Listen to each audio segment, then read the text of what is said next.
Okay, I think we can get started. Welcome, everyone. Thank you for joining us for this month's call. My name is Glendening, Director of Marketing here at Hashdex.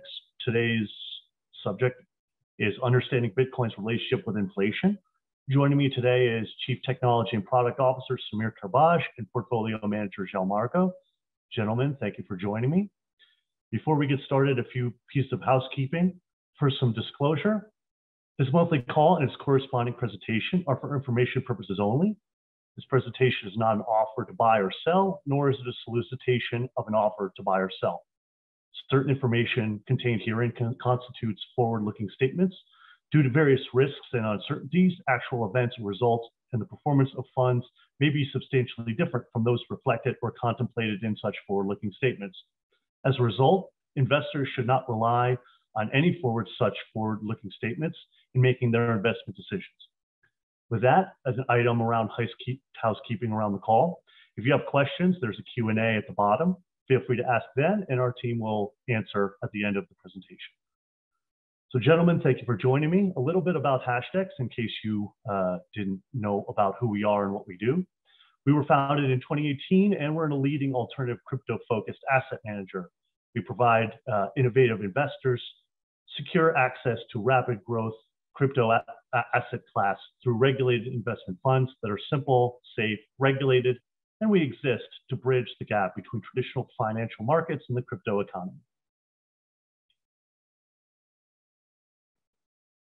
We have a strategic partnership with NASDAQ, as some of you may know. We partnered with NASDAQ to co-develop the NCI, the NASDAQ Crypto Index, as well as the NCIE, NASDAQ Crypto Index Europe. Those are designed to broadly track a rapidly evolving asset class, serving as a trusted benchmark for digital asset investing. For more information on the NCI and the NCIE, feel free to take a look at our website, hashdex.com, for more around our methodology. And really, our DNA is global. We're in multiple different markets around the globe. We started off in Brazil and the B3 Brazil Stock Exchange launching Hash 11, which was the first crypto index ETF in the world. We partnered also in 2021 with Victory Capital to launch a private placed product here in the United States. And also, most recently in Switzerland, we launched a NASDAQ Crypto Index Europe ETP Hash Swiss on the 6th Swiss exchange. And really, we're excited into 2022 about some of the other products that we're potentially be launching. So keep an eye out for that and keep in contact because exciting things ahead. But really, let's dive right into today's topic, understanding Bitcoin's relationship with inflation. With that, I want to turn it over to João, our portfolio manager, to go through sort of our NCI performance in June, and then we'll go to Samir to speak on inflation. All right. Thank you, Chris. Thank you all. So we had the worst month ever since we launched, or since NASDAQ launched the NCI in December 2020. So we had a drop of 40%, exactly 41.3%. And we had, once again, a combination of bad or negative macroeconomic scenario with some internal or idiosyncratic crypto negative shocks. And it was also the second largest return in absolute return. The highest one was in December 2020, the first month. It was up 44%. So we have like a symmetry between positive and negative returns.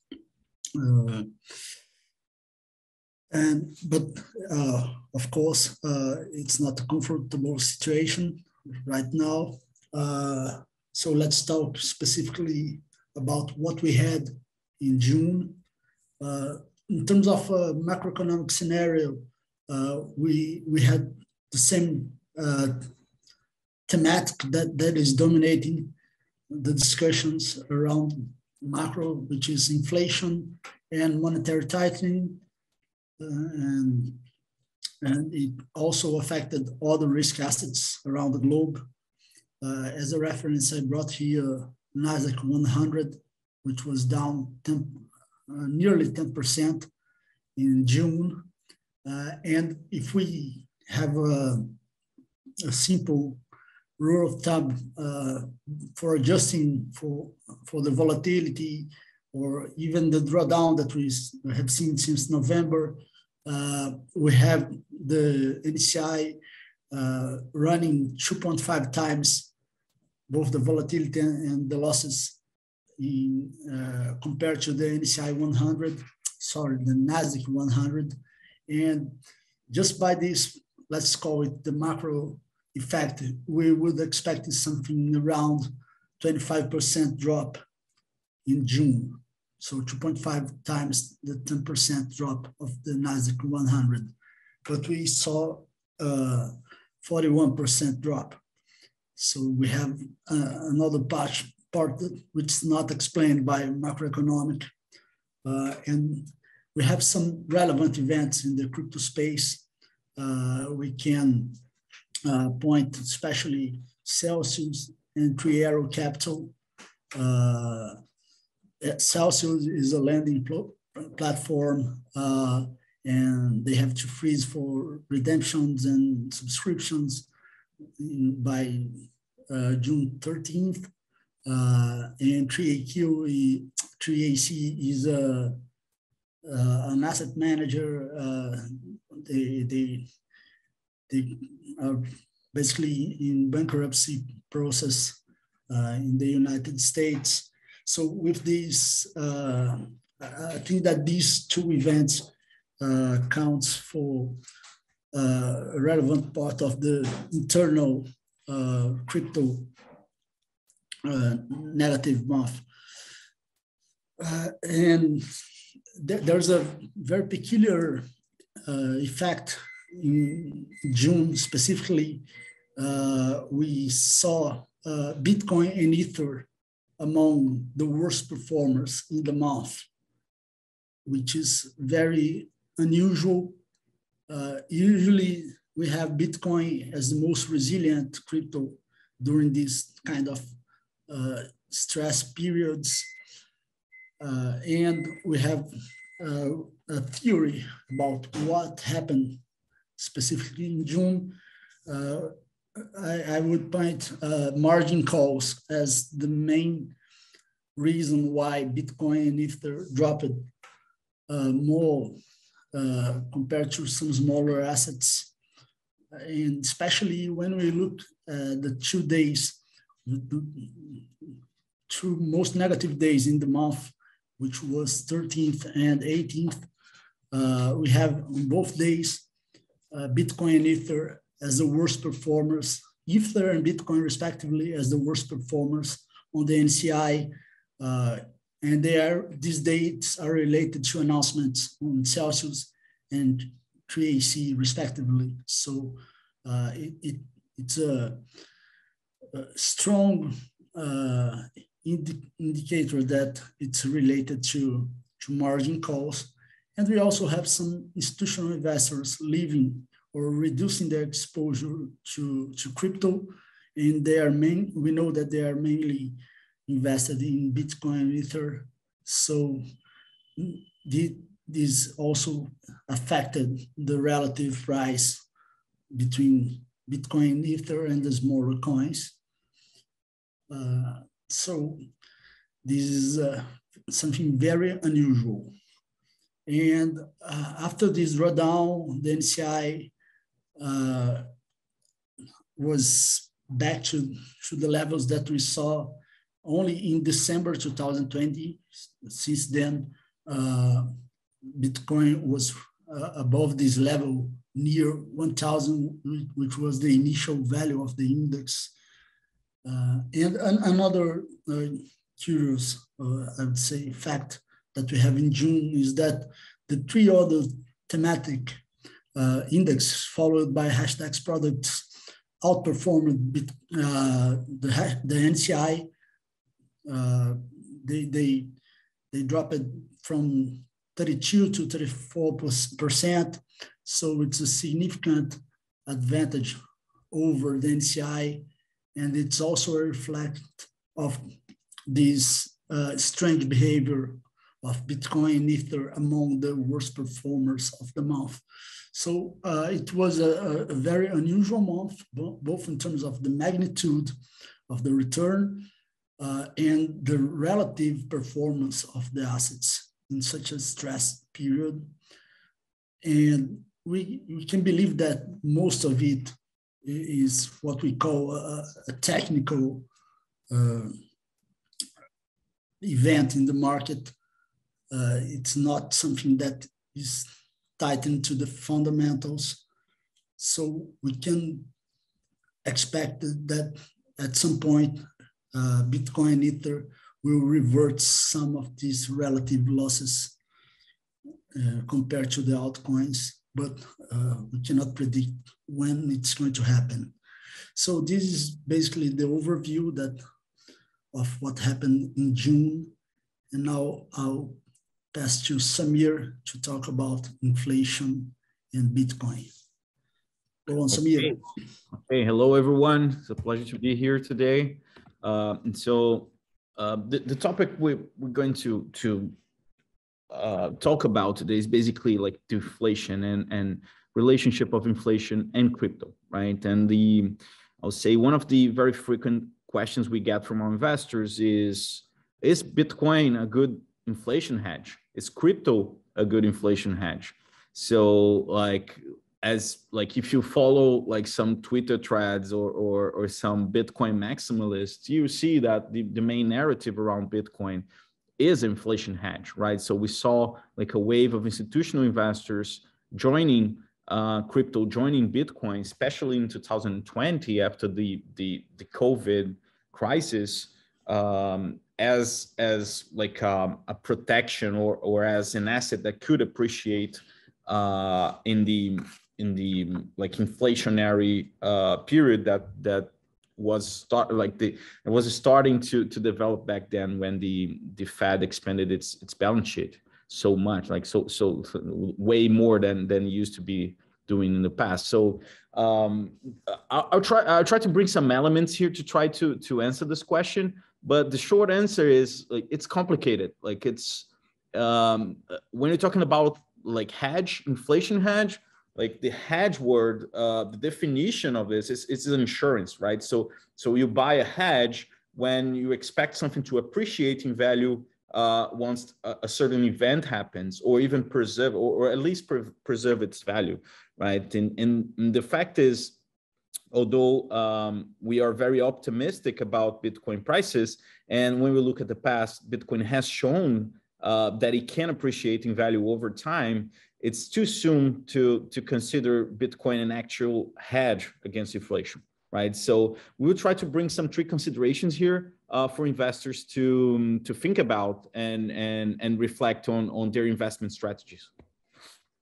The first one is it's very important to understand the unique attributes and the investment thesis behind Bitcoin. So why do we believe that Bitcoin is a good investment alternative? And it still is, like, despite this big drop that João was commenting, like was talking about, why Bitcoin is a good, we see Bitcoin as a good investment thesis. And the main investment thesis behind Bitcoin currently is that it is an emerging digital store of value asset, right? So what does it mean? Let's break this down and understand actually why we think that this is such an interesting investment alternative right now. So store of value is the function of store of value is basically transfer value over time, right? So we hold store of value assets because we have the expectation that its value will be preserved or will be appreciated over time, not depreciated, right? So that is the first one. And when you look at the characteristics or the attributes of Bitcoin, it's fixed supply, it's inbuilt scarcity, its supply schedule. So you can see here on the right, this is basically the issuance schedule of Bitcoin. And we can see here on the gold line, the supply is limited to 21 million Bitcoins. In converges to 21 million Bitcoins. Right now we have around, I'd say 19 million Bitcoins issued already. So its issuance is very close to the limits, I would say.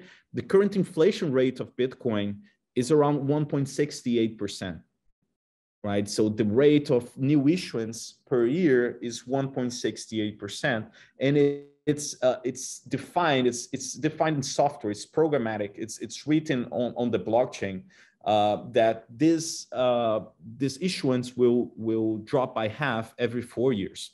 So the last one was in 2020. So in 2024, this inflation will go from 1.68% to something like 0.8%. And then in 2028, it will go down to 0.4%. And then we'll go down, like we'll be divided by half until it converges to zero, until the inflation rate or the supply rate, new issuance rate converges to zero. And if we compare that to other alternatives, like even gold, like the estimate inflation rate of gold currently is around 2%. So the inflation rate of Bitcoin is already lower than gold. If you compare to US dollars, we just saw now the CPI numbers, 9.1% a year inflation, right? So those characteristics makes Bitcoin, like theoretically, or when you look at the hard data, the hard attributes, it makes it a promising, a good store of value. So its characteristics would make it a good store of value. But the store of value function is not given by physics, by the characteristics, is given by the society. So we need a society to adopt it. We need the society to understand it, and in the end, believe in that functionality, in that capacity. And that's why it is an emerging store of value. It is the first digital store of value. So it's the first time that we can represent scarcity in a digital realm. It's the first time that we like the society has something that can work as a store of value and can be transferred digitally. So it's very new to the society. It's very new for everyone. It took me 5 years to understand this. That is what makes Bitcoin emerging. And the fact that it's emerging, or saying in other words, the society, we don't have a consensus in our society that this is a good store of value. Actually, is the opposite, right? So if you ask the majority of the people around the world, if you ask to financial professionals currently, if Bitcoin is a good store of value, the consensus would be that Bitcoin is not, right? So as we see a cultural shift in our society, as we see a generational shift in our society from people that are digital native, that are used to the concept of digital assets, once those people start like making investment decisions, we may see a change in that consensus. And Bitcoin may transition from emerging to mature, to consolidated store of value. And that's the big opportunity. That's the investment case for Bitcoin right now. It can transition in our generation in the next 10 to 20 years. It can transition from being emerging to being a consolidated store of value.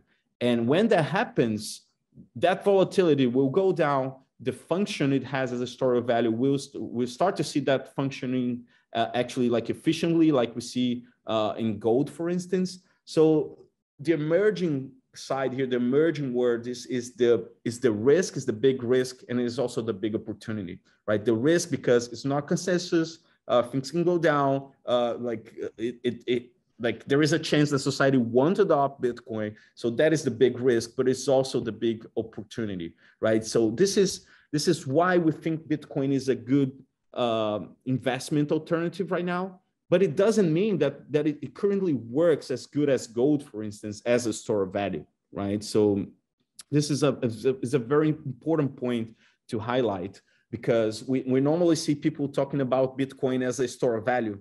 And the way we see here is that Bitcoin is currently not a consensus store of value. It's currently not a mature store of value. That's why some people expect Bitcoin to work as a digital gold right now, and it's not surprising that it doesn't, right? It's a risk asset. It's a risk asset because it is an emerging technology, emerging store of value. The other interesting point to highlight here is if we can use the emerging markets as a reference for what happens when you go through a long period of like inflation, and it's even like we see here. So I'm based in Brazil. João Marco is based in Brazil. So we have a history of going through high inflationary periods. And what happens in emerging markets like Brazil, like Venezuela, Argentina, and some countries in Africa, is that when we're going through high inflation, like the citizens here, they tend to go to stronger currencies, right? Especially the US dollar. And when that happens, the first thing that governments, especially like I would say less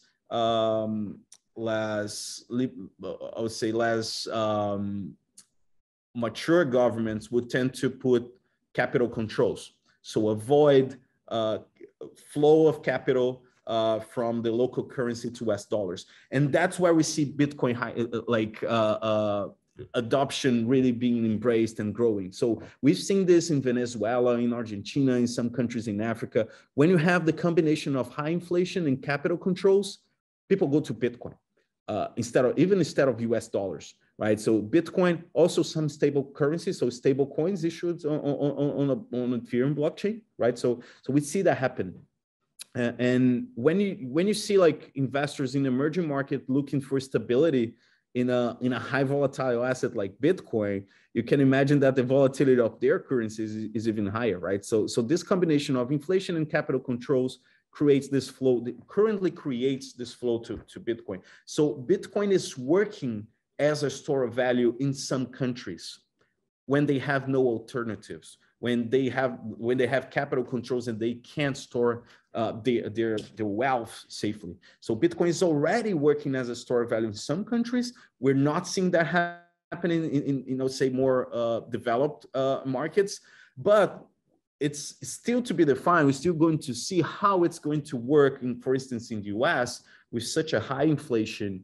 And if that inflation is actually persistent, it's not just transitory, what are the options? So where the investors will go to protect their wealth against inflation, right? So traditional, I would say, inflation hedge, like the typical inflation hedge in the US, TIPS, is linked to the CPI, right? And we know, like we're seeing that the CPI is currently not representing the actual inflation we're seeing on streets, right? So you can't even protect, like in this current phase, if inflation is persistent, it's going to be hard to protect your wealth against inflation. And it's still to be seen how Bitcoin is going to be adopted in more mature markets like the US when and if we have like a more persistent inflation period. So there is also like one of the things to consider. If we see, like, if we look for the emerging markets as example, if we look to Venezuela and Argentina, we are seeing adoption of Bitcoin as a store of value. Will that happen in the US? Will that happen in the European Union if you see like a persistent inflation? That is the question that is still to be seen.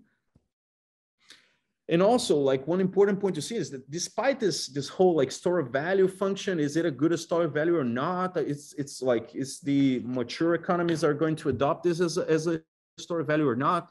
It's very important to highlight that if you zoom out and you see that Bitcoin prices, and on the right here on the chart, you see the minimum price, so the lower annual price of Bitcoin over years, like so over the last 10 to 12 years. You see here that those minimums are ascending, right? So actually, like if you look at the capacity of Bitcoin transferring value over time, if we look at this chart here, we can see that Bitcoin is actually a good transfer of value over time, right? So if you bought Bitcoin 5 years ago, you would be preserving your wealth or even like appreciating or creating more wealth. So that's what makes Bitcoin an attractive investment alternative right now. And that potential can be interesting as I would say, as you as a strategic investment in your portfolio that can make your portfolio beat inflation, right? So invest in a monetary technology, in a store of wealth technology, emerging digital store of value that has like shown a huge track record in the last 10 years. All the metrics are very positive. So if you look at the hash rate of the network, which means the computational power dedicated to securing the network is only increasing. The market infrastructure of crypto, regulated market infrastructure is just like growing even more. In the West, we're seeing like a positive regulatory traction. We're seeing in other countries as well, the movement to regulate crypto in a positive way, not to block or to deny it, but to allow to create clear rules in the market to protect investors. So we're seeing a good regulation coming to the market. We're seeing market infrastructure evolving, hash rate evolving, capital markets for miners. This is a rich environment right now, especially after China banned the Bitcoin mining in China. That mining transitioned into the West, where we have a very developed capital market. So now we're seeing like a huge capital markets activity, financing and investing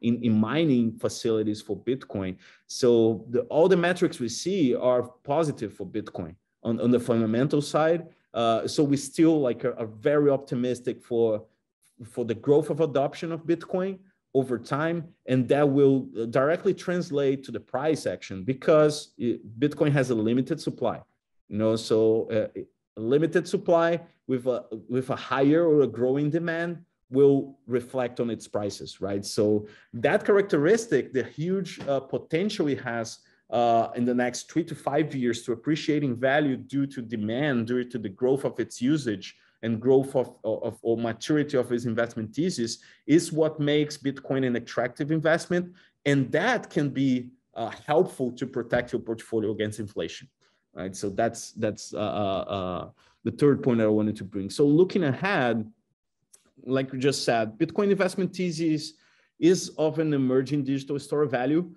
This emerging fact is what makes it highly volatile. So that's what makes it a risky investment, not a safe haven, not I would say a low volatility store of value like gold, but it's also what creates the investment opportunity, right? So if Bitcoin was a good store of value right now, if it was already a consensus in the society, we wouldn't have this huge investment opportunity that we have right now with Bitcoin.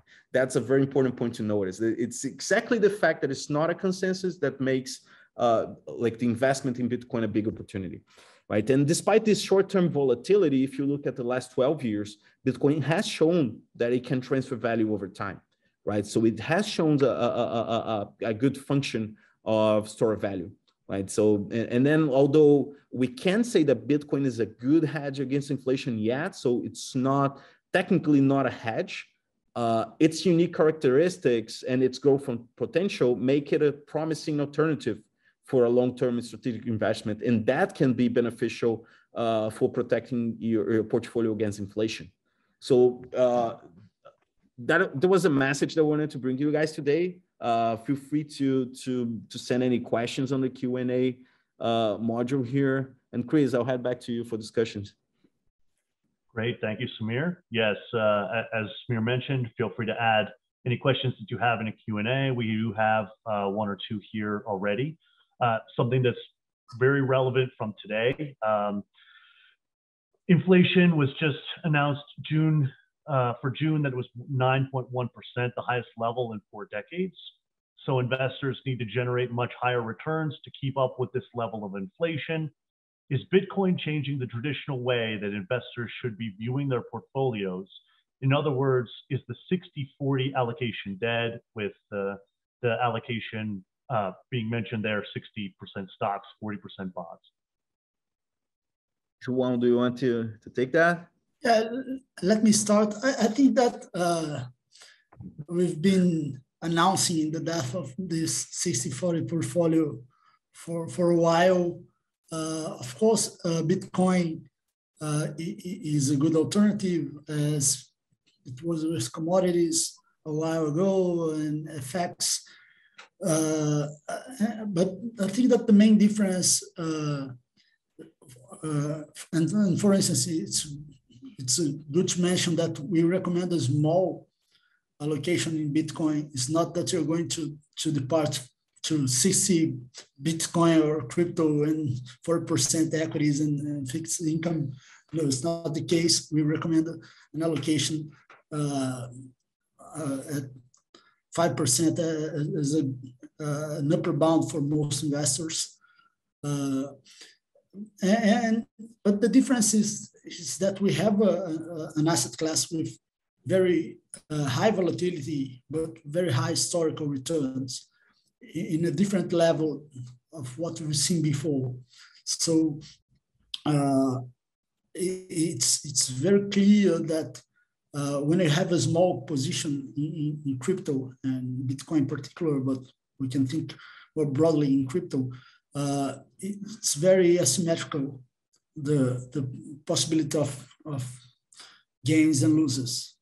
If you have 2% allocated in Bitcoin, you can lose up to 2%, but your gain can be as large as 10% or even more, depending on the time horizon that you're looking at. So it is different, but I think it's not the first one to challenge the 60/40 portfolio, and it's certainly part of a well-diversified portfolio. Samir, if you want to complement with something. Oh yeah, I think it's not because of Bitcoin that you can declare the 60/40 allocation dead, but like João said, we think there is like such a huge opportunity in crypto right now that you can see crypto as a strategic allocation in your portfolio. So you can consider like 60, 39, 1%, for instance, and allocate that 1% in crypto. That is a strategic investment for the long term. It's such an asymmetric asset class that it's worthwhile for long-term investors. Great. Next question is, given the current macro environment, do you believe that there are risks in not holding Bitcoin or crypto assets? Oh, that's a good one. It's like I said, it's such an asymmetrical asset class. There's so much asymmetry here that you kind of have like a risk of not carrying Bitcoin. So if you make a small allocation to crypto, like 0.5% allocation crypto, if everything goes down, like if this investment thesis doesn't consolidate and crypto goes to zero, you're losing 0.5% of your portfolio. Like it's bad, like no one wants to lose money, right? But it happens, right? It can happen, and you're seeing right now this year that you can lose way more than that when you invest in traditional markets. So it's part of the game.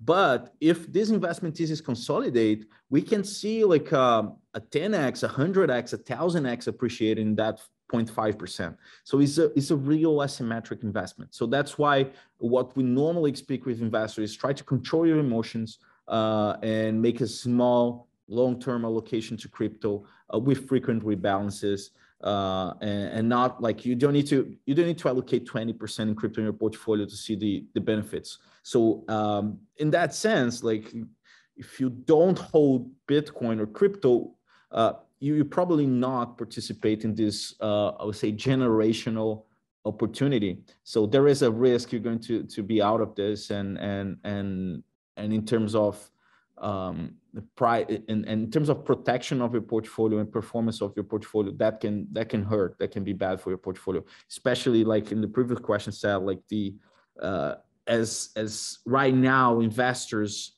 across the board needs to generate higher returns to compensate for inflation, and tips or traditional inflation hedges will probably not help you on that. Let me try another angle. When we consider as the market portfolio, that one that's market cap weighted across all the asset classes, we have now crypto with something around $1 trillion in market cap. So if you're holding zero crypto, you are actively deciding to be under allocated in crypto.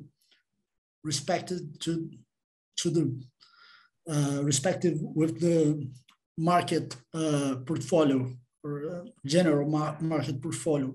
So if you don't have a strong call on the failure of the crypto thesis, you should not be under allocated. You should be at least on the water level of the market cap weighted portfolio.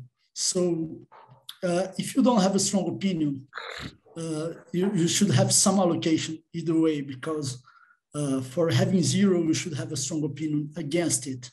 So this is another angle why I think it doesn't make sense to not being allocated in crypto. Yeah, no, I think that's absolutely right. Another question here that's just come in. Considering different kinds of inflation, can we say that Bitcoin is a good hedge against monetary inflation, but not as a good hedge against price inflation? Let me try this one. When we think about monetary inflation by itself, such as what we saw in the past decade, it's not the kind of event that you should be hedging for, because it had no impact on prices, and so there's no reason for you to defend your portfolio against it right now. But when the monetary inflation turns to price inflation, then you have a problem. And this is the kind of situation for which you hire insurance. So, but going deeper in the question or in the spirit of the question, we have inflation driven by demand and supply. And the monetary inflation works through the channel of demand. People has more money and they want to spend more money, and prices raises. So in this case, I think that Bitcoin is more suitable for the features that Samir described before. Then in the case, because it's like a steady and slow inflation. It grows slowly. It's not something very quick, and it's kind of a broad inflation. It brings all prices up in the same pace or in a similar pace. But on the other hand, when you have supply-driven inflation, I think that the mechanism is not the same. And I think it's less suitable for Bitcoin as a hedge. For example, what we are seeing right now, we have commodities, especially oil, prices surging, and there's no reason to believe that Bitcoin will follow this trend, and we have a combination of inflation and relative price changes. So it's not that clear which assets or which goods are going to be ahead of inflation and which one are going to be below. So I think in this sense, these two different kinds of inflation, I think they have a different response, expected response from Bitcoin. So I agree that it's not the same. So the kind of inflation matters. If you want to complement with something, Samir.